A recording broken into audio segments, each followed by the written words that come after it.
Hello everybody, this is Stephen Whitfield with Drilling Contractor, and we are here at the 2025 IADC Drilling Engineer Committee's Q1 Technology Forum, and I'm here with Alan Sinor of the Competency Alliance. He spoke at this forum a bit on, well, a lot of things, a lot of really cool things, but the thing that I want to focus on here in this video is the stuff that he said on innovation. Well, a lot of cool stuff about the nature of innovation and where we see that within the industry. So we'll get his thoughts on that. Alan, thank you so much for joining me today. Well, thank you for having me here today. Yeah, I want to talk about innovation because it's such an ethereal concept, yet in your talk, you kind of grounded it a lot in a lot of like real world things. So the first thing I want to talk about, well, speaking of ethereal things, the nature of innovation. You brought up a book, The Innovator's Dilemma. Yes. Yeah, and sort of speaking about like how innovation isn't necessarily taking one thing and making it better, but it's about changing entire industries. So that's that thought of innovation. I ask you, what are your thoughts on what innovation actually is? It's exciting. At the end of the day, it's just extremely exciting to me. And the reason is you look at where we were back in the day of coal.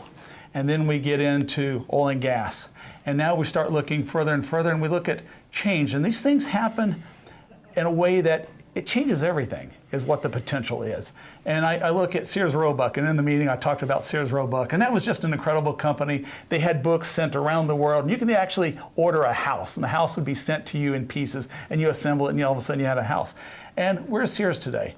And you don't hear about Sears anymore. They were just incredible. What you hear about are the new things that are out there, whether it's Google, et cetera, because they kept moving forward and we didn't.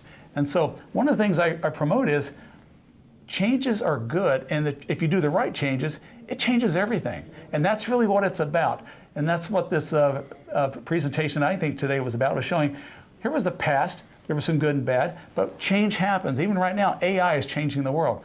And on my side, I want to change the world with geothermal. And it's really, we think about energy as itself, we think in the past it's just oil and gas. No, energy is everything. And there's places around the world, you take the Middle East, and they're using cooling of geothermal, because that's about 80% of their electricity cost. And then you have Europe. Europe is 12% of district heating, which is a combination of everything geothermal. Then you have the US. We're in our infancy right now, and it will change the world. Now that's interesting that you bring up geothermal, because I want to ask about, within the context of drilling, what do you see as the next innovations? Now you said geothermal, and in fact in your presentation you had the question, is geothermal the next innovation? So I guess maybe I can guess your answer on that, but you also said some stuff about drill bit technology and things like that. Where do you see as the next innovations? So the good news is the innovation, first of all, there's legacy that's about 80% of what's out there today that we already know how to do, say oil and gas, et cetera, can be used for whether it's carbon capture, sequestration, it's green energy like hydrogen. All these things are capable. So what's missing? Well, the first thing everybody says, well, we can't drill if it's too hot. And today I talked about that. Well, it just can't. Then you have Germany going at 500 degrees Celsius. Or you have Iceland going to 600 degrees Celsius. Wait a second, our tools only work to 200 degrees Celsius. Now you have to convert all this to Fahrenheit, but the point is, yes, we can. There's technologies that are there, we're just not putting our arms around it. So coolers and chillers work just fine. Drill bits, there was a time we used roller cone bits, and then polycrystalline diamond bits, so we just call them diamond bits now, took over.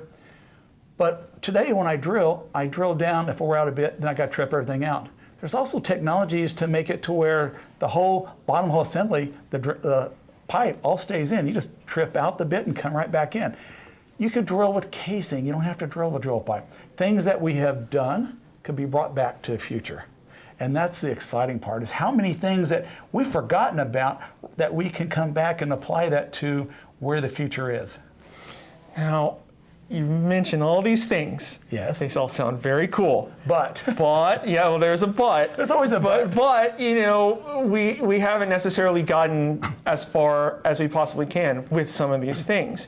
And so I want to ask about what are some of the limiters? What are some of the limiters to making this potential for innovation within the industry a reality? Yeah. So first, it starts with everything is permitting.